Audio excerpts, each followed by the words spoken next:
Which chapter would you like to start with? Oh, I get to pick this time. All right, let's go to Toriko since I mentioned Toriko.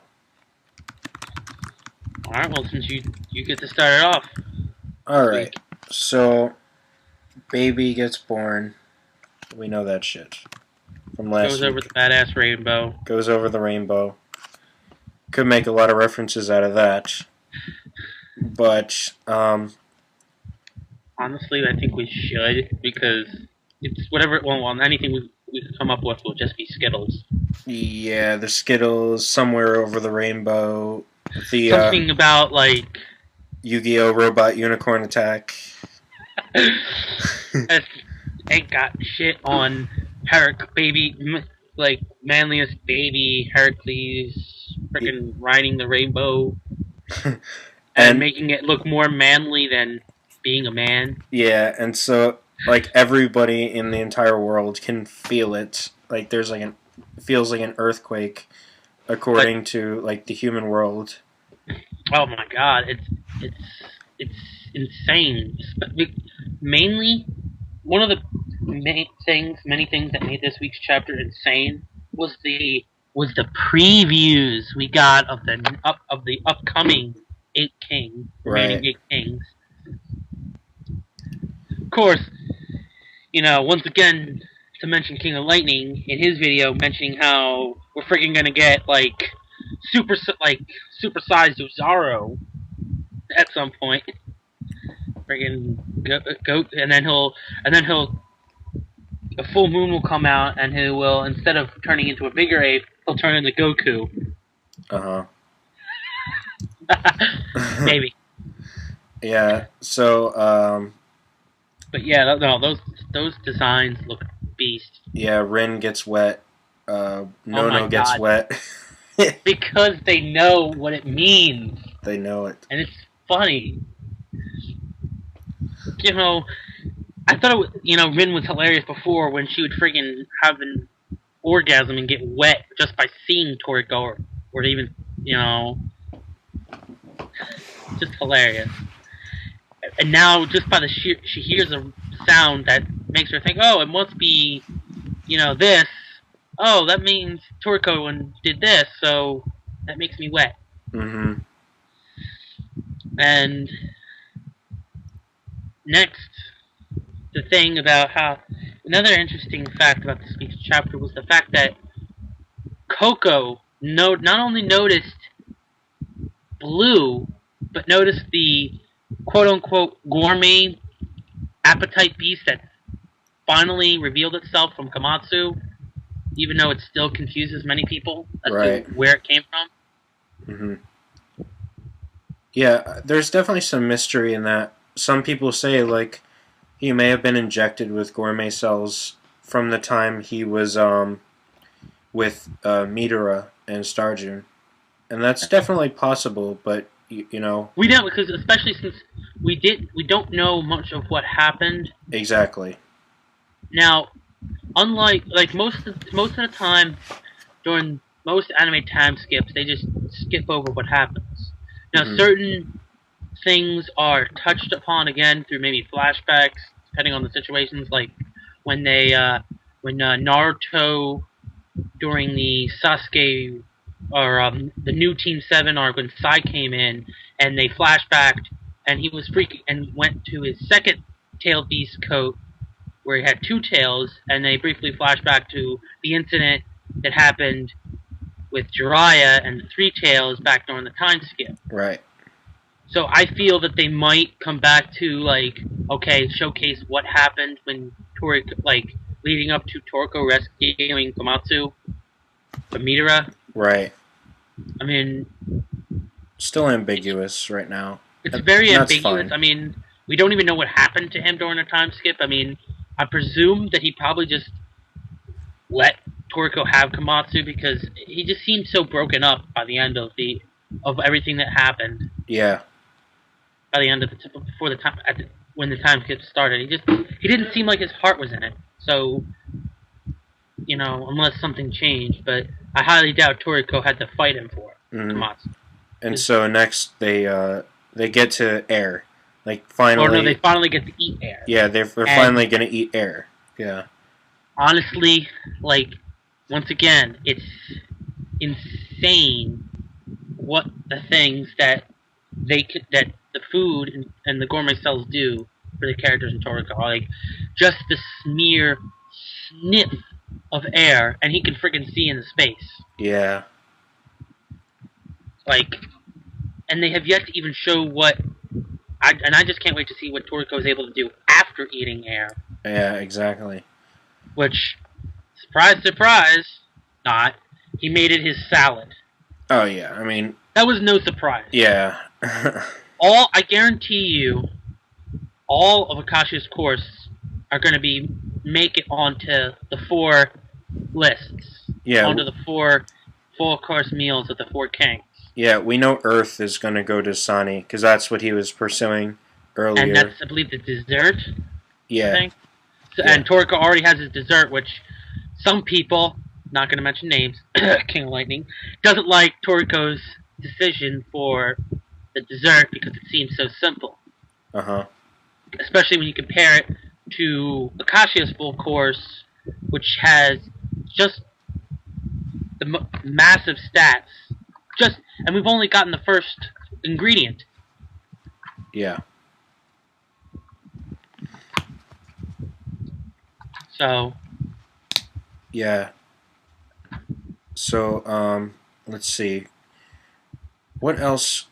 Let me see. Let me get to the page where Toriko's full course comes. Okay. oh yeah, the showcase. Yeah. But yeah, so far. He has I think his he only hors has, like, d'oeuvres. He has his If soup, salad, dessert, and drink. So he If I still has fish, meat, main, and yeah, just But 3 he left. says, but he plans on trying to make God his main dish. Right, the main That begs dish. the question. That begs the question: what is going to be the meat and the fish? Is it Right. going to be the? Is he just going to cop out and end up picking Akashia's meat and Akashia's fish? Like, I feel like that would be a cop out. I mean, Yeah. because yes, I say that the Akashia's full course is going to be distributed amongst the 4 kings, Yeah. but we don't really know much about, like, Zebra hasn't really come up with, like, first of all, the only reason why Zebra's coming up with a full course is so we can get Komatsu as a partner, Yeah. first of all. So, and I think the only thing that's on his list so far is the Mellow Cola. Yeah. And I don't know I don't remember. I know Sonny's he already made up his mind that Earth's going to be his dessert, Yeah. even though he hasn't tasted it yet. And I think he mentioned a couple of other ingredients or dishes that are on his full course that are good, that look beautiful and are good for your beauty. Mm-hmm. But I don't know about Coco. I don't know if he had anything on his list, I don't or if he even remember. mentioned a list. Yeah. Yeah, I'm not sure. But I do remember him having a particular interest in one of the Akashia's ingredients. I just don't remember. Yeah, I'm sure it's going to be one of them. Well, I mean, like, I remember him previously mentioning that even though he hasn't made it a full course yet, I don't think, or he hasn't even started, I know when they were talking about Akashi's full course, there was one in particular that he was, like, interested in learning more about. I don't remember which. Yeah, well, there's eight like sections on a full course, and 4 heavenly kings. Surprise! Two a king. So that means either, we already know what Toriko's other one is going to be, and it's the main dish, God. Exactly. Dish. So that means the meat and the fish is going to come. Hopefully, is going to come from Akashi's full course. Cause it shouldn't. It should. Yeah. I could see maybe.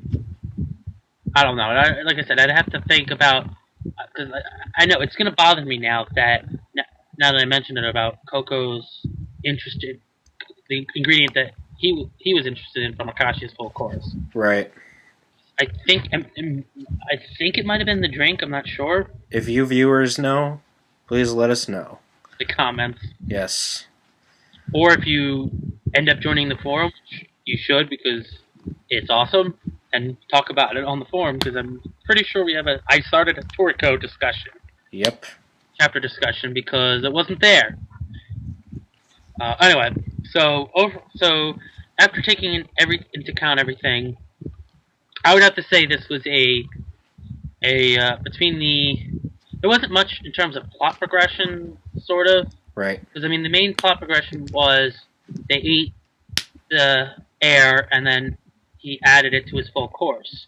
Mm-hmm. But, you know, that plus the preview of what everyone else was hearing when the birth of the baby and the corruption of the air from air, and the whole preview of the other kings, I'd have to say it was a great chapter. Yeah, I have to say it's a solid chapter. As always, I see nothing wrong with the chapter inherently, and so I can't really criticize it for any particular reason. It's definitely a solid chapter. I enjoyed it thoroughly, you know, etc.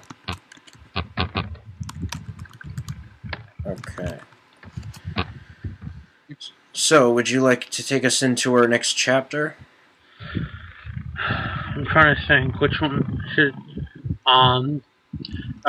Well, One Piece and Fairy Tail, I feel, are going to have a lot more to talk about, so let's once again have to rip off the Band-Aid. Naruto. Alright, Naruto. Well, obviously, the main issue, it was, with this chapter, there are many issues with the chapter. First of all, well, these are not just issues that I have, but issues that a lot of people have had. One thing. I mean, yes, it was good that Obito finally died. The fact that he had to die again, like, I feel like this is a friggin', you know, like one of those movie franchises that doesn't know when to die. It keeps making more. He's like friggin' Phoenix. No, not Phoenix, because that's better than this. Like, not really.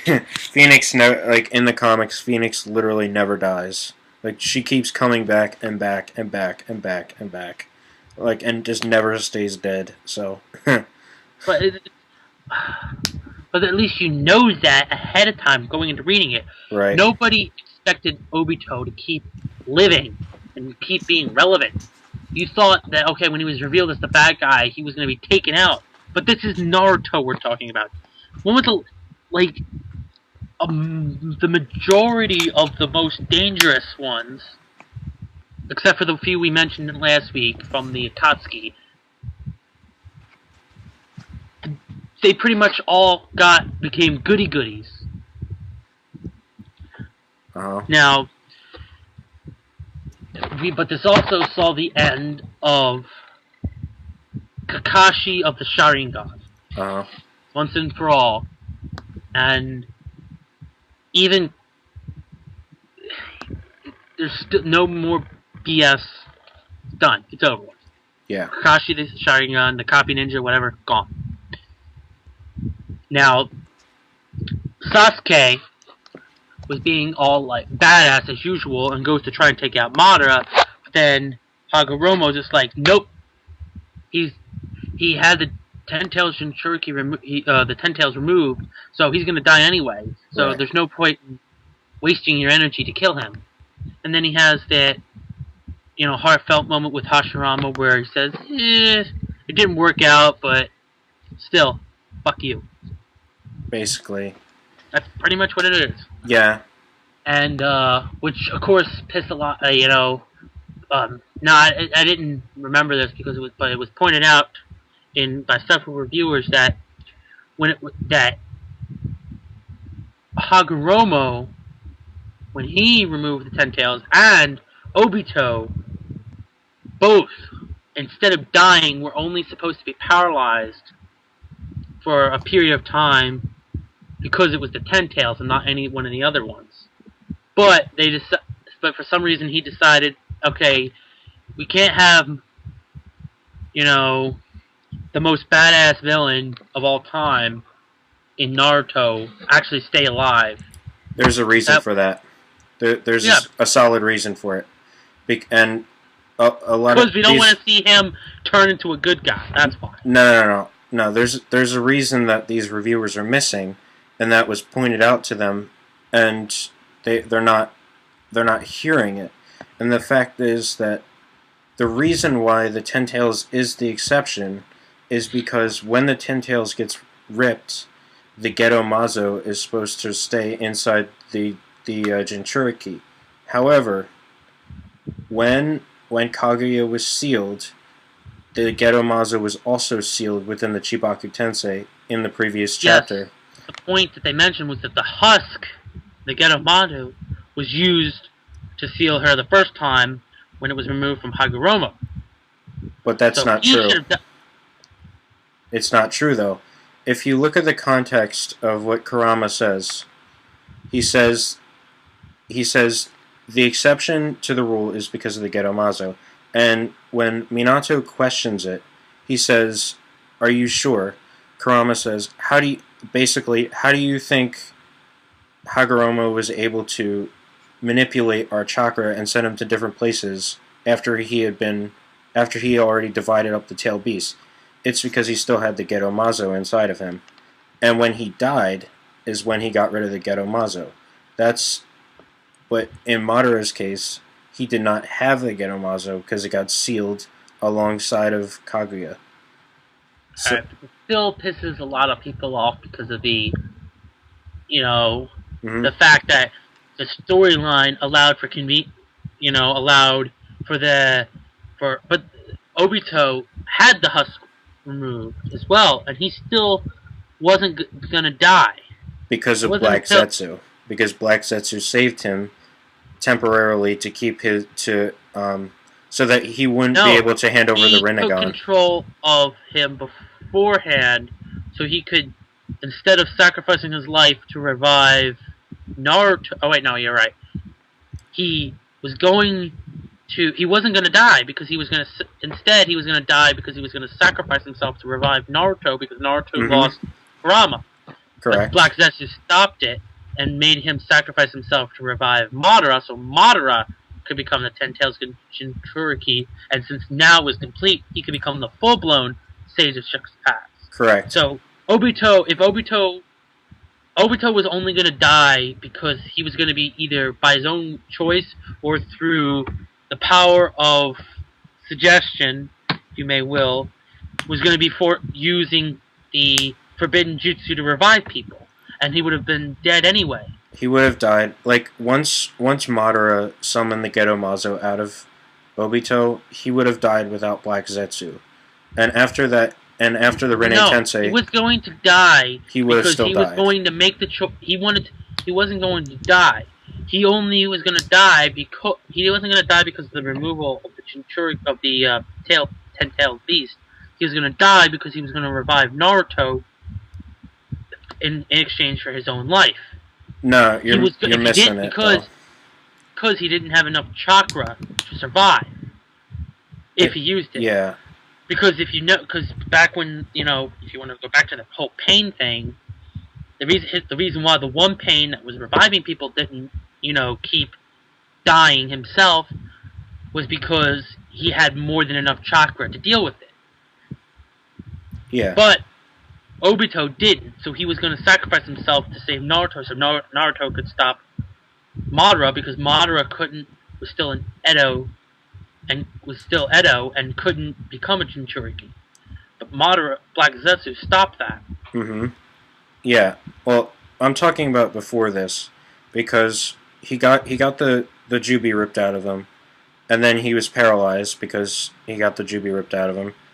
But then, before all that, this was after he got revived.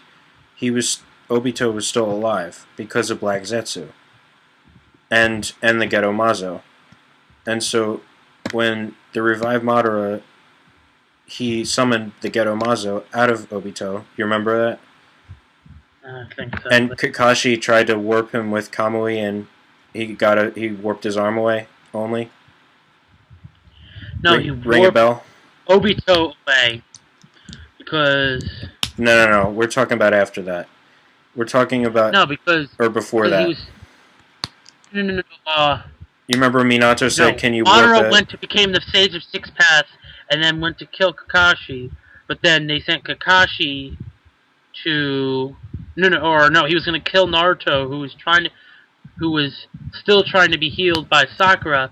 But then they sent them to the other dimension, and then Black Zetsu regained control of Obito, and that's when Madara took Kakashi's eye, and we're talking about before that, though. We're talking about when Madara actually summoned the Geto Mazo, because when he first got revived, he summoned the Geto Mazo. Kakashi tries to warp the Geto Mazo away so that Madara can't get it.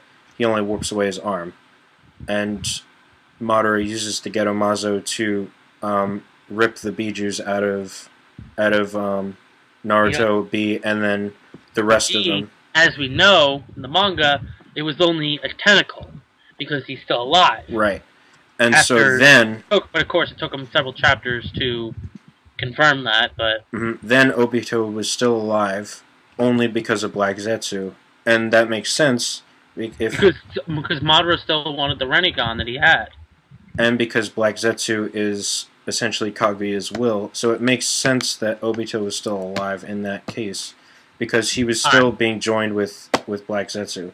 But finally, when Black Zetsu left him, then he was about to die, but then Naruto revived him. So, like, Obito had, like, this ridiculous plot, like, helping him. Kept saving his life, and he finally died, and even after that, he wasn't gonna go away. I know. So the whole point of this tangent we went on was that people are happy now that Obito is gone for good, but they're pissed off that Madara died. Whether or not the reason that they say he's dead is justified or not, whether they're justified in their claims or not, they don't like the fact that Madara is dead. Correct. Plain and simple. Now, in terms of the last part, like I said, a lot of people don't really like Naruto as a character, so they didn't really sympathize or feel like, this is a heartwarming moment, the whole ending part with him and his father, and that whole goodbye there. But it's still worth mentioning that it was a pretty heartwarming scene. It's his birthday. It turns out that it's his 17th birthday, and yay, whatever. And he says goodbye, answering all the questions that his mother, said to him before she died / was partially sealed. Because I believe that, because she said all these things to him before they used the sealing jutsus to seal the tail beast into Naruto, and then he's answered. And when he saw it in the flashback from his mother, he decided to answer his father before he went away, so he could tell his mother when he went to the afterlife. So, it's meant to be heartwarming. Whether I thought it was nice, but whether you or anybody else who listens to this, or any other person's review of this chapter, feel it's heartwarming or not, it's up to you. Right. Decide for yourselves. Personally, I enjoyed it. I found other departures better and more heartwarming, but this one wasn't bad. I like that Naruto's in tears by the time he finishes his speech. Because he's not gonna, he never had parents, so he never knew his parents, so it wasn't that much of an issue. And then when he finally got to meet his parents, it was just like, you got a small taste of what you can't have, and it makes him sad. Like, he was crying when his mother was preparing to leave him after he took control of the, Kurama's chakra. He was sad then, too, crying by the end of the speech, his goodbye with her. Yeah. So... it was a nice touch, It's a nice touch. So, I say it was a decent chapter. Yeah, I'm gonna say okay. It wasn't great, but it also wasn't too terrible, at least in my opinion. But once again, it's still unknown as to where we're going from this point, because a lot of people are still expecting the Naruto Sasuke fight. That since part 1 ended with it, part 2, should end with their fight. But the question then comes, well, who is Tsunade going to remain? What is it going to be over? Is it going to be for the title of Hokage? And if it is, does that mean that Tsunade is actually going to quit or step down or whatever? Mm-hmm. And then what's with that whole BS is about Obito wanting Kakashi to be the Hokage? Does that mean that we're going to have Kakashi become the Hokage, and then we're going to have a time skip? And then after like at the end of DBZ, where we'll have a brief where the only thing that happens after the time skip is Kakashi's preparing to step down as Hokage, and Sasuke and Naruto are now going to fight for the title of Hokage or something like that. Right. Like, we don't know what's going to happen, because whereas other series, when they get to their ending point, you're kind of sort of when they get to that chapter, it's like, okay, at this point this chapter is signaling the beginning of the end of the series, so we know, okay, this is the stuff that has to get covered, and this is the stuff that's going to happen. But as we said last week, the series is not going to end without Naruto being Hokage. That would just make no point. Yeah, I think so. Alright, so what's your, you didn't give your rating. I would say it's an okay chapter. That's about, I'll tell you what I think I liked the most about it, ironically, was I liked Hashirama and Madara's exchange of words the best of the chapter. I liked it better than the ending. Mm-hmm. Now, alright, so next I think we should move on to One Piece, because I feel like we may have a lot more to talk about in Fairy Tail. Oh, but don't you want to save the best for last? Yeah. I do love One Piece the most, but I feel like Fairy Tail chapter this week was better just because of just how much stuff went down and what they set up for. Okay. I feel like there's more to talk about Fairy Tail, so I feel mainly because of the second half of the chapter, but okay, fair enough. Alright, well, with One Piece, for once in this entire arc, Oda decides to focus on one scene for the entire chapter. Yeah, pretty much. So I think that deserves a round of applause. And then that's where you can insert a applause reel thing. Yeah. Alright, anyway.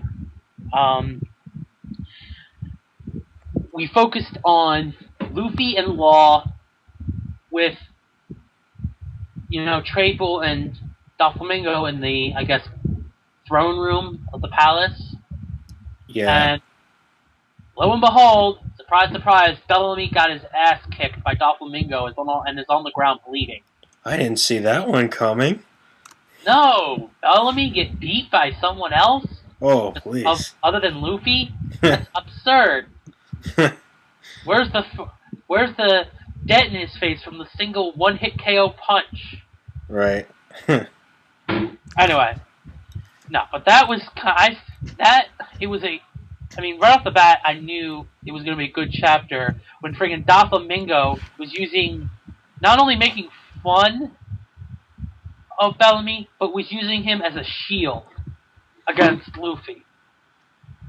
Like, honestly, it's been said multiple times, but I feel, this will be the first time that we've mentioned this on the stream, or the podcast. Doflamingo is literally Oda's tribute to the Joker. Yeah.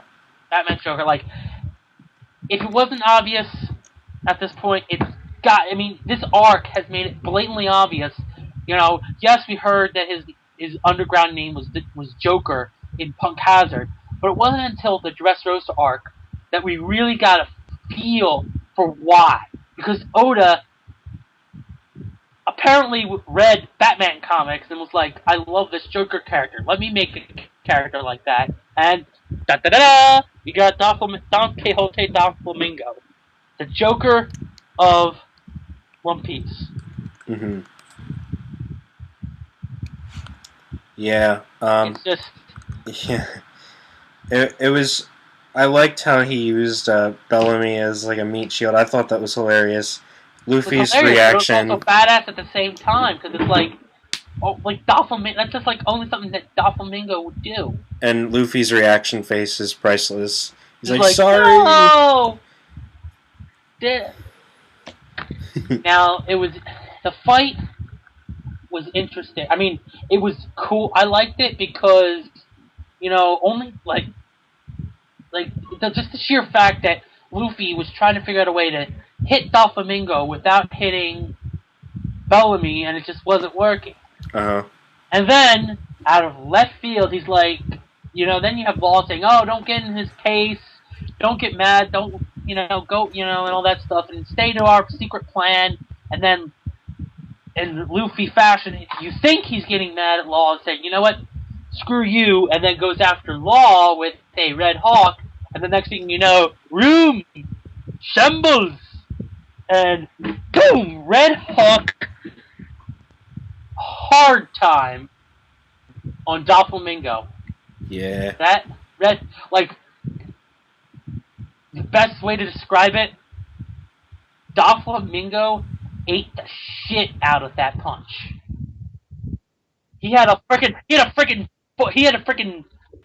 full course, Toriko full course meal out of that freaking punch.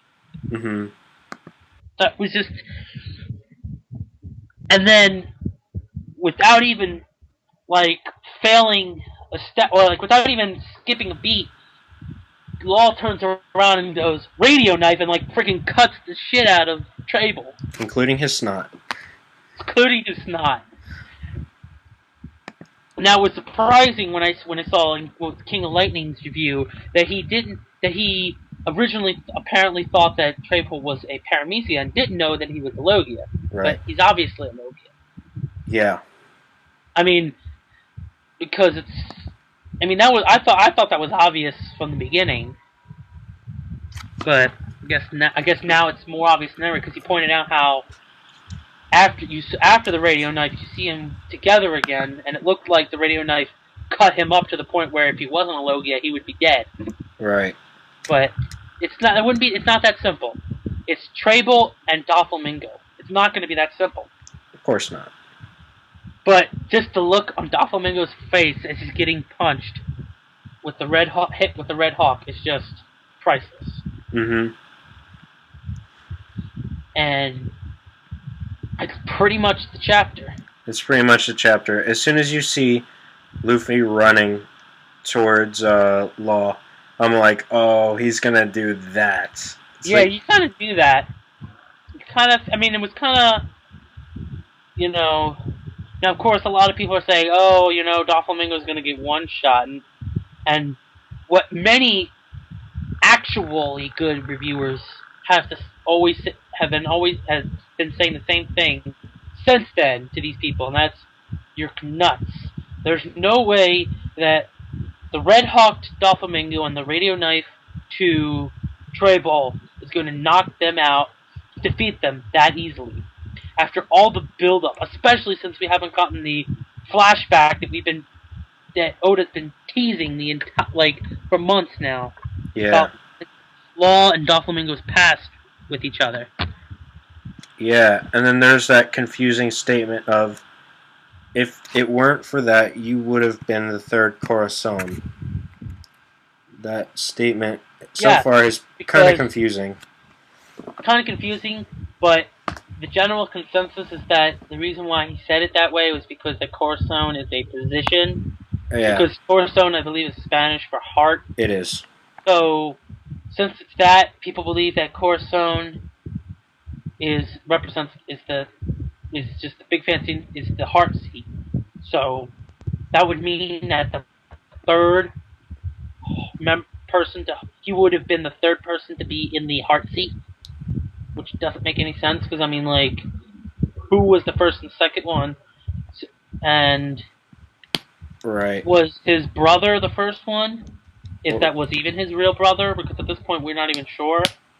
Yeah. Corazon was his real brother now, or just the first or second Corazon. Yeah, we don't know yet. I mean, assuming that it had to have been the second one, because when you see Doflamingo taking over the country, the Dressrosa country, he has all his boys with him, and we've seen every one of them in present time, and none of them are holding the heart seat. So the Corso that was supposedly killed by Doflamingo 13 years ago had to have been the second one. Uh-huh. Or else we would have had another one seen in that scene where he takes over Dressrosa, which then would have begged the question, what happened to the second one, if the first one was killed by Doflamingo? Right. And for all we know, both of them were probably killed by Doflamingo, which is probably why we needed the second one and the third one. So who knows? Yeah. Hopefully we'll get into that, but I mean, this seems like a kind of flashback that's going to happen before Doflamingo gets defeated, as opposed to with Brooks' past, where we found that out after the defeat of Gecko Moria. Right. So, overall, the One Piece chapter, I loved it. Great chapter.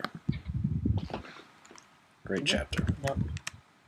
Now, that leaves us with one more for our duo manga reviews, and that is the Fairy Tail chapter.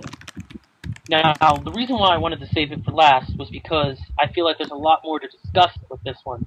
Now, the first half was kind of dull because of the whole rehashing of the FaceTimer and, not so good Urza fight, because her fights have just been, boring. Yeah. But it's when we get into that second half of the chapter that shit goes down. Like, honestly, the chapter was, in my opinion, a great chapter for two reasons and two reasons only.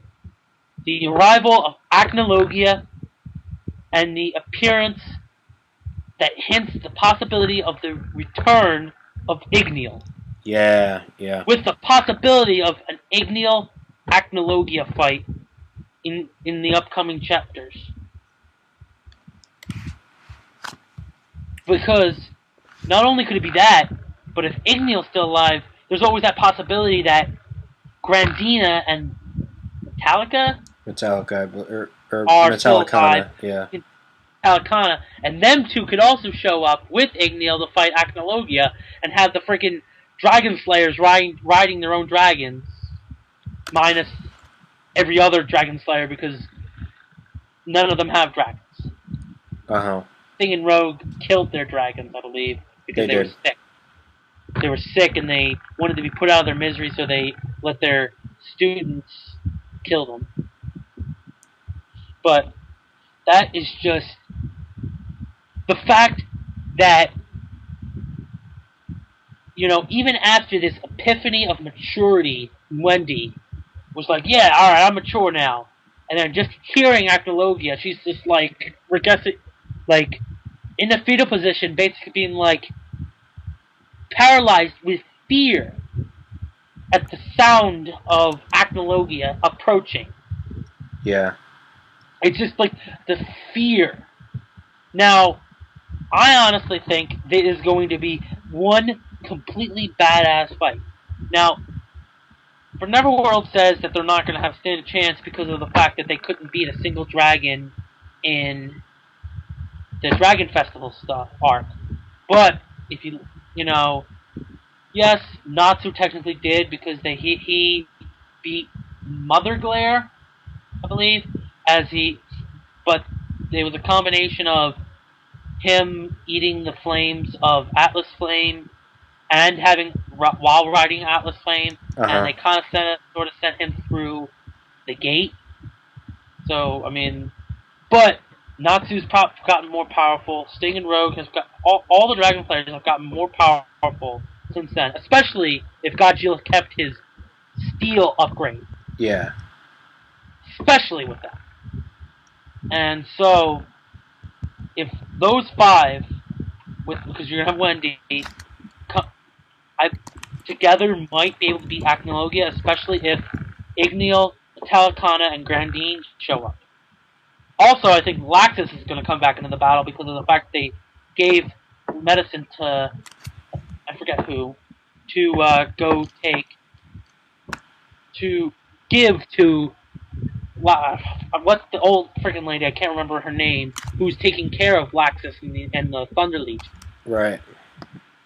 So I feel that Laxus and the Thunder Legion are going to come in because they're going to get healed by this medicine, and then you're going to have a total of 6 Dragon Slayers. All 6 of the 7 Dragon Slayers. Unless, and I highly doubt they're going to bring back you-know-who. Because he's still in prison. I think. Yeah. So, unless for some reason they decided it was that necessary that they need to bring him back again. Yeah. But I don't think they will, because it's not like there's an obvious setup like when they did with the whole 7 dragons, only 7 dragons made it out.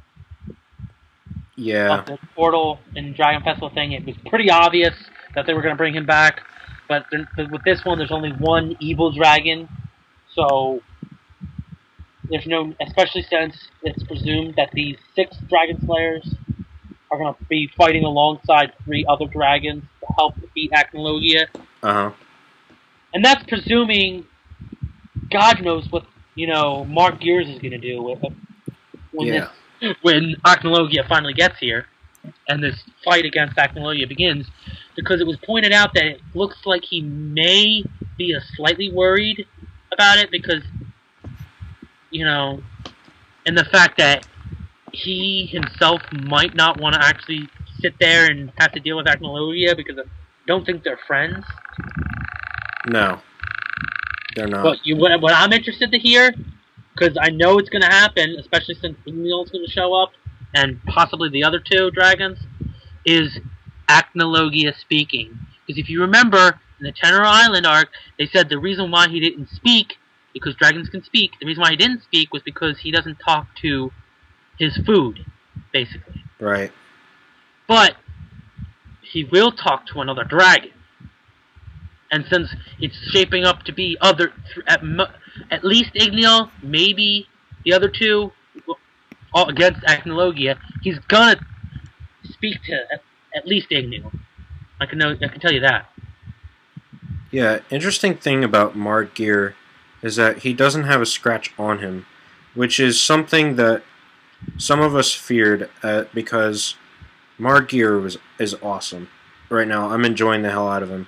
And a lot of us were like, oh crap, what if Sting and Rogue off-panel him, or what if they beat him? Thank God it didn't happen.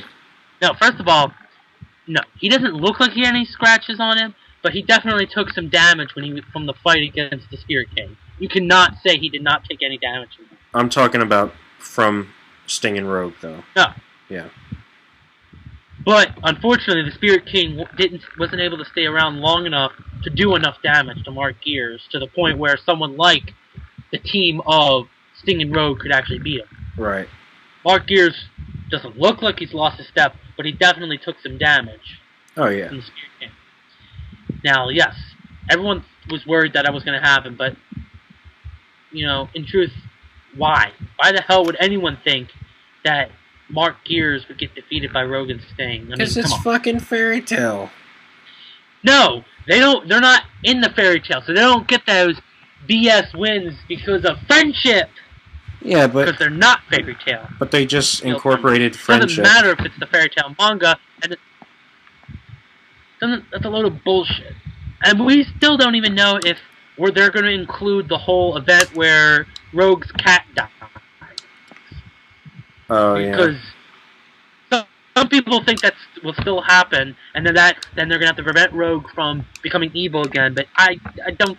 But in my opinion, I don't think that's going to happen, because I feel like it's going to be like when DBZ when Future Trunks came. Yeah. Where he prevented it. Well, I mean, he directly prevented the event, but by the sheer fact that they know that, especially since if I remember correctly, I think in the manga it was the same as in the anime, because I'm gonna talk about this again when we talk about the fairy tale episode this week.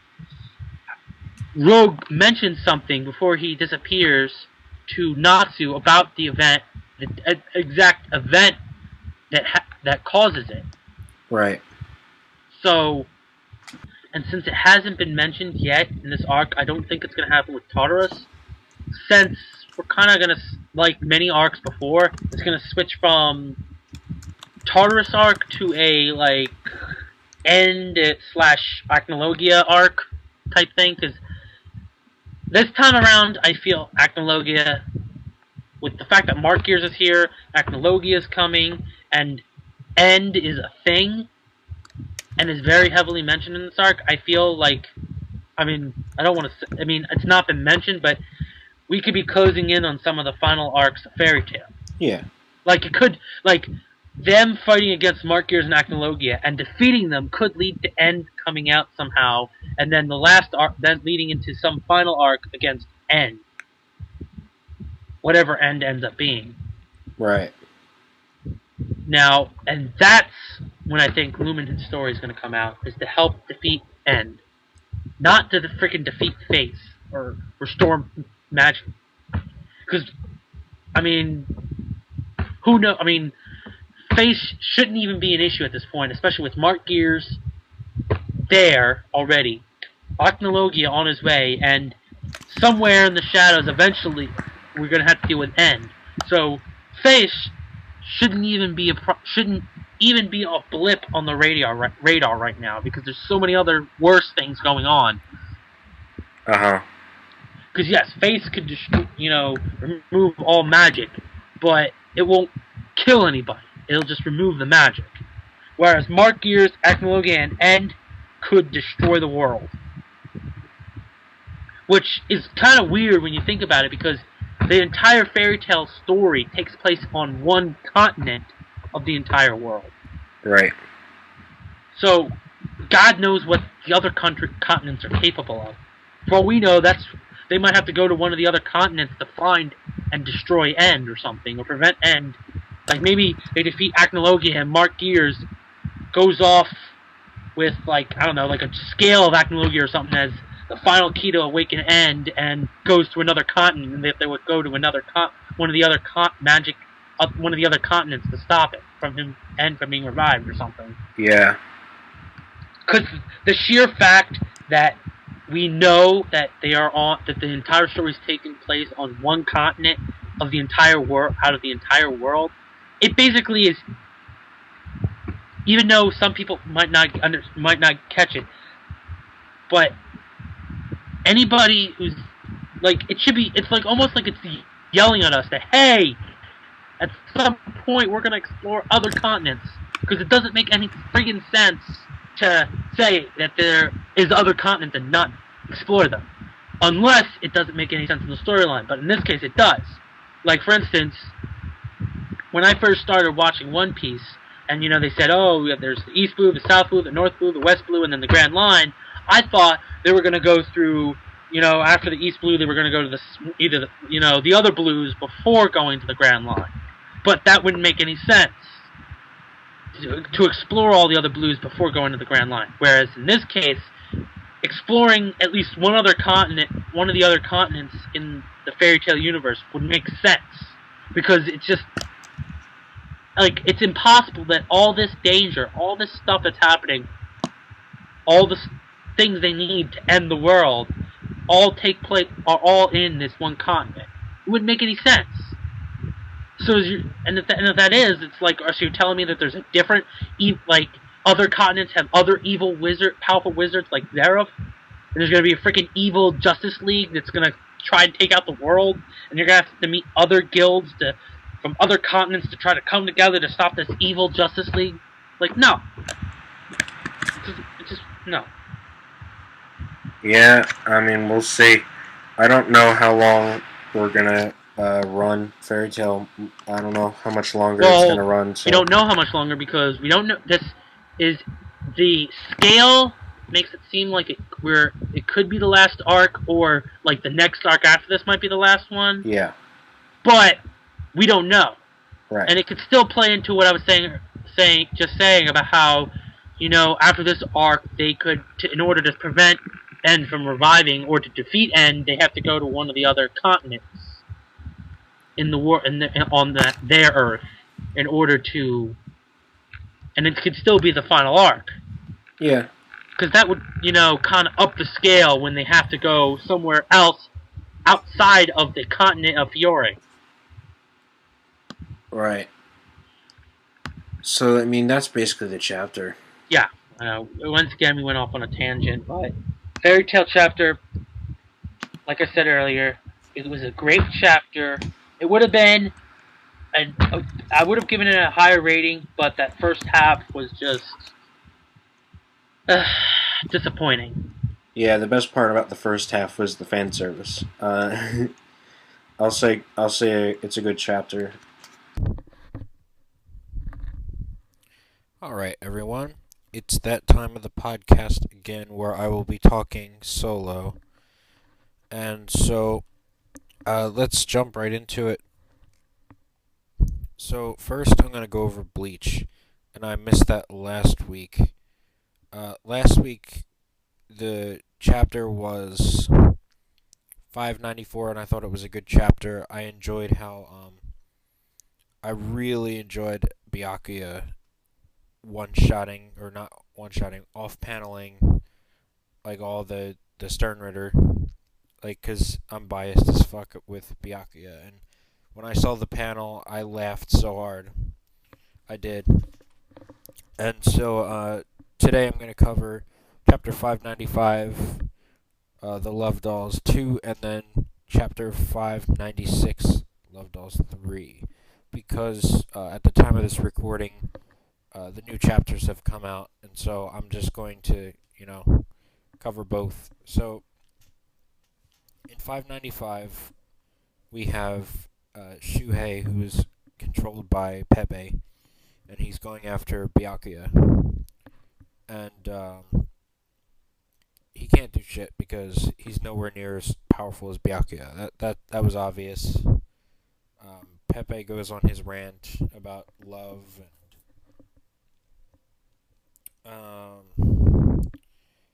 yeah. So this is very similar to his fight with Zamari, Ruru. And to that end, I'm gonna say that I don't like it that much because of the similarities. The fight between Byakuya and Zamari was amazing because Byakuya just kept one-upping everything that Zamari had, and it was amazing. Byakuya, at that time, became my favorite character definitively during that fight. And so, let's see.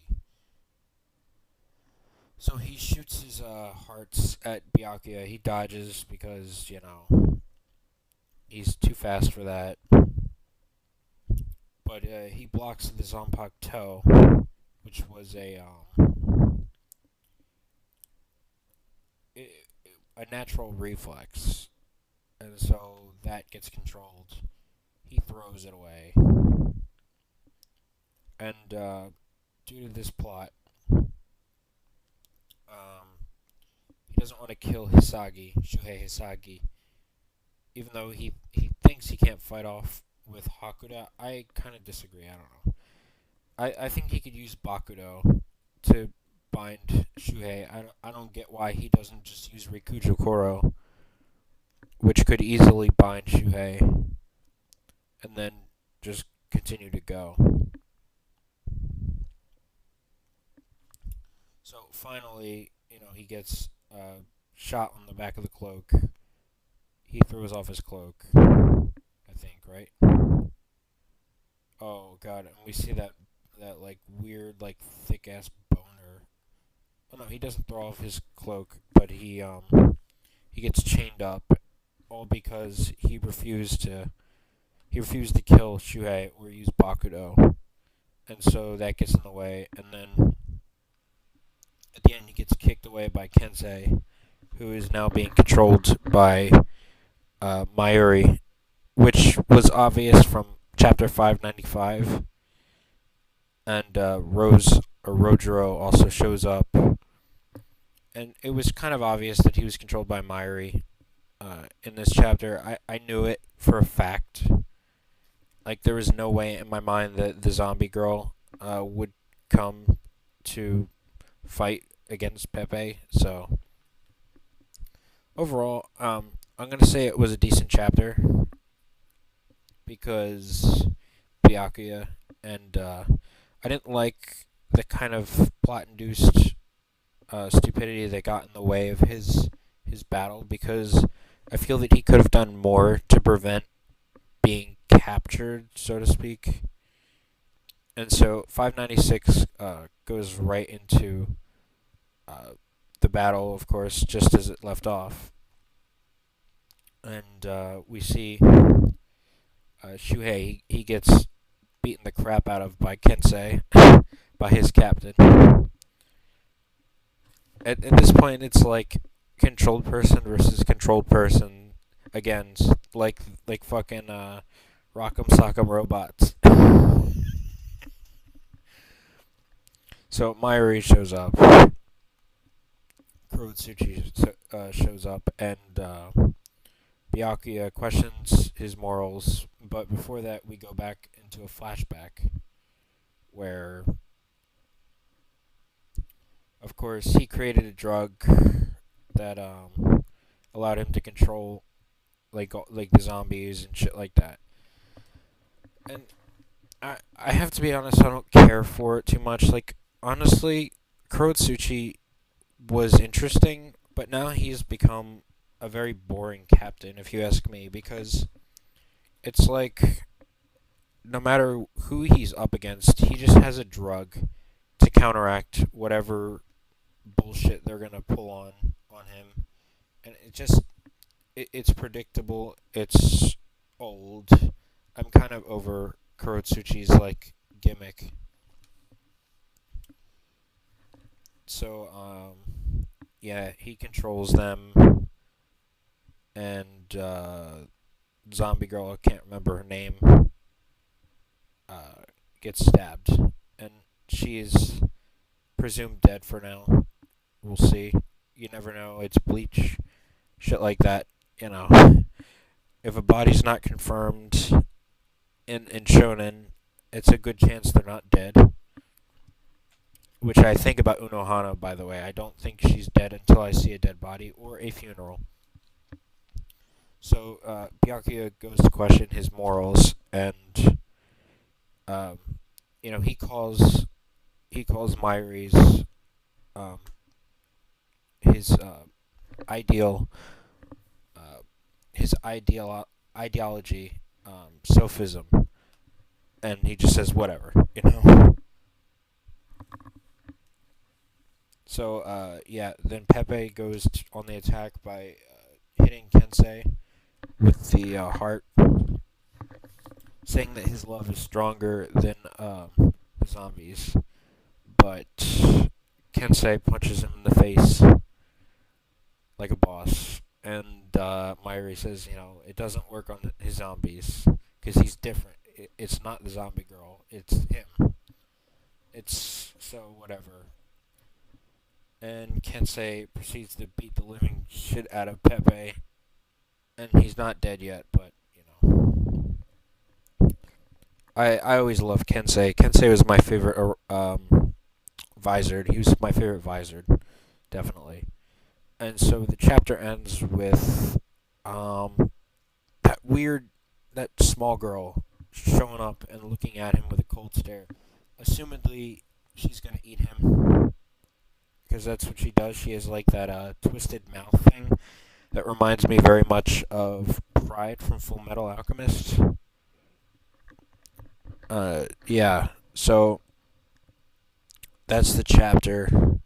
I assume she's gonna eat him, get his powers or whatever. That's how I'm just assuming here, because I don't see any other reason for her to eat Pepe unless she's going to get a power up from it, you know? this cold stare. It's kind of obvious, if you ask me. So this chapter overall, I'll say it's a good chapter because of Kensei. Otherwise, I really could give a fuck because it's Mayuri. Like I said, I'm over him. I just am. I don't find him that interesting anymore. Alright, so that was Bleach. And now we're going to head into another double chapter. And that's Shokugeki no Soma. So,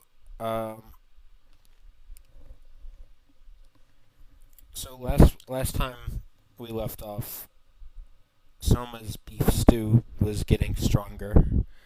He was practicing, and I'm starting already. I apologize. No, I don't. So, Shinomiya calls somebody, and they're talking about how the judges are going to be like some of the old alumni from Totsuki, and then we kind of go back to Erina and Soma, and they're like, why is it out of the question that it's good for it's not good for the Shokugeki? And she says, she says, if I had to put it into words, this dish is, and then she stops herself, says, no, I don't have anything else to tell you, because she's, being fair. And so, they're about to leave, and she stops him saying, for tasting his dish, he can just lend the continuation of that shoujo manga that she was reading. And so, what seemed like a waste of time to Soma was pretty valuable information, according to what he says. He says, what Nakiri said kind of stuck in my mind. So, something about what she said to him resonated, and he probably understood what to do as a result. So, then we get to Todoroko worrying about Soma making him tea, that kind of stuff, and then Soma has an epiphany when he's thinking of Hisako's dish. And so once he has his epiphany, he goes to Nikumi and gets some of her quality meat, and she gets kind of she blushes, and after he thanks her, and then runs away, of course. So after he realizes what to do, he kicks the reporter out. I forget his name. I don't care. He's unimportant to me. And so he gets his tea from Todoroko, and then the next day they're finally getting on with the Shokugeki.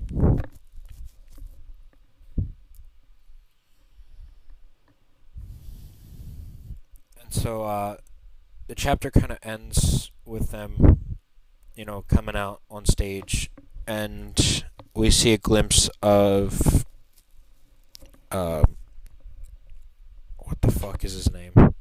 The Aldini kid, Takumi, and he says to Soma says to Takumi, watch my match. So that's that chapter. I thought it was a good chapter. And so we move straight on to 85. Now in chapter 85, they start cooking already, and we actually see the judges. We see Hinako from the old the boot camp or whatever it was called. we see Dojima, and then we see new people. And we see a bit of interaction with them. One's the typical hard ass, the other's the more laid back person, but she's got like that gigantic tits.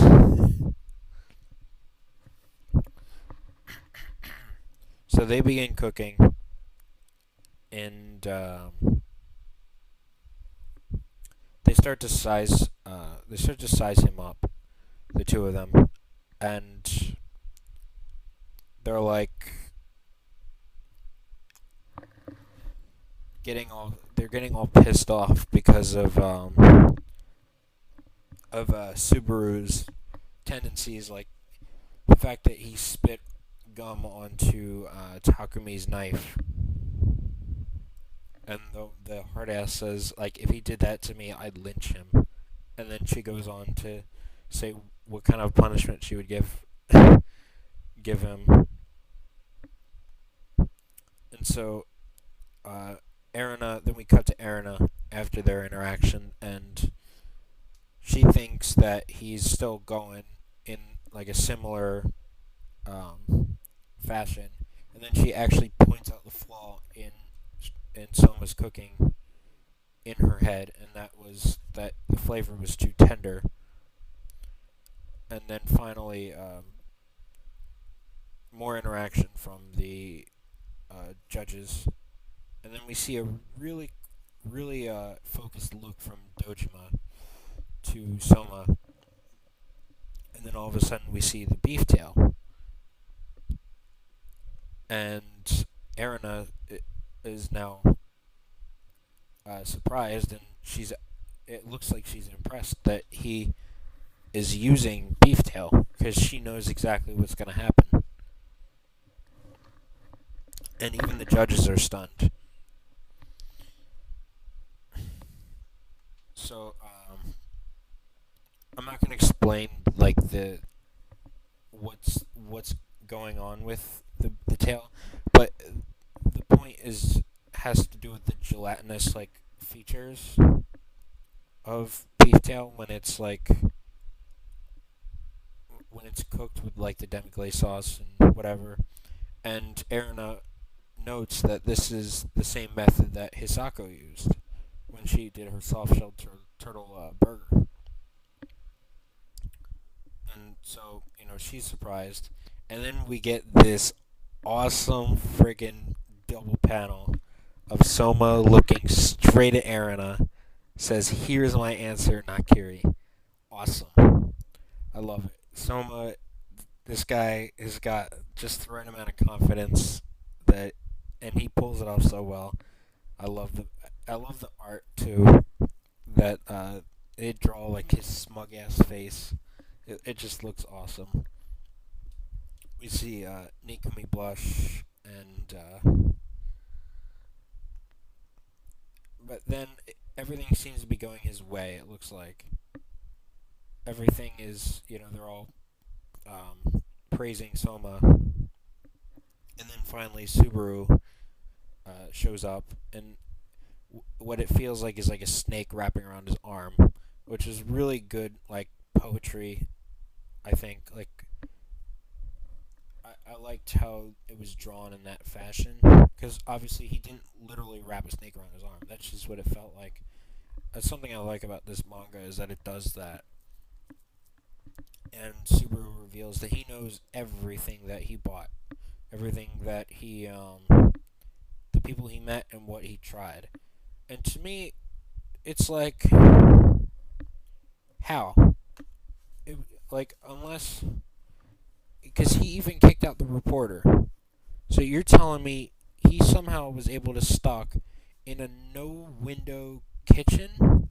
Because, that kitchen, if I remember correctly, is in the middle of the stars. The Polar Star building. There's no windows as far as I know. So how did he figure this out? To me, this seems like it's going to be a plot hole, because unless he shows it, there was no conceivable way for him to figure out all this information. So unless there's some kind of good explanation I'm calling it a plot hole. Unless we find out that he actually doesn't know everything that Soma tried. If the reporter was a spy for Subaru, and he didn't know about the very end part, but he still had the beef tail, so I don't know. So the chapter ends, with Subaru being very cocky about his dish, and I'm sure Zebra from Toriko would like to have a couple words with him. So that's that chapter. I'm going to say a good chapter, especially for the double panel that I mentioned about Soma, looking at Erina, because she's a bitch. I don't like her. Sorry, fans of Erina and the Soma x Erina shipping. I don't like her. I'd much rather see him end up with Todoroki. Even Nikumi. Didn't I say this last week? But anyway, that's it. And so lastly, we had Attack on Titan, or Shingeki no Kyojin, this week. And so I'm gonna, briefly go over it. I'm not gonna go into too much detail, even though this chapter was, awesome. So, we start off with Erwin talking to, the higher-ups, and the king's there, too. And he's trying to convince them about, of their to keep the Survey Corps. And he talks about, if Wall Rose breaks, it could be a huge civil war. Because, as we know, Wall Rose is the second wall. And people would have to retreat to Shina. And eventually it comes to be that they say that they're going to block off Wall Shina completely. And completely kill, or not kill, but indirectly, because they're going to let the Titans just kill all of the people between Wall Shina and Wall Rose. Between Wall Shina and Wall Rose. And it turns out this was a trap. Because from Pixis and Erwin. And so once Pixis finds out what their morality was, because then they launch their counterattack. They pretty much arrest a lot of the military police, and everything starts to go their way. And that trap was, they said Wall Rose has been breached. And that was just a trap to lure them away. And so things start to brighten up a bit. And back with Levi's group, they're free.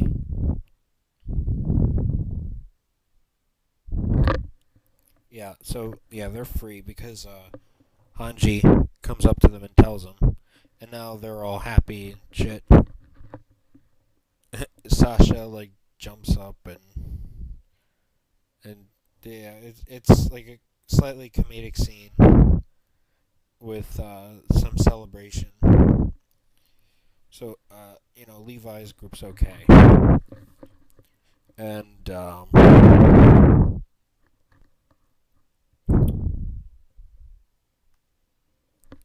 and we see the panels of the one merchant dude and his son, who I think the son is worked in his father's stead and helped the Survey Corps. And now what we're going for is they're going to find Aaron and Krista or Historia, and we see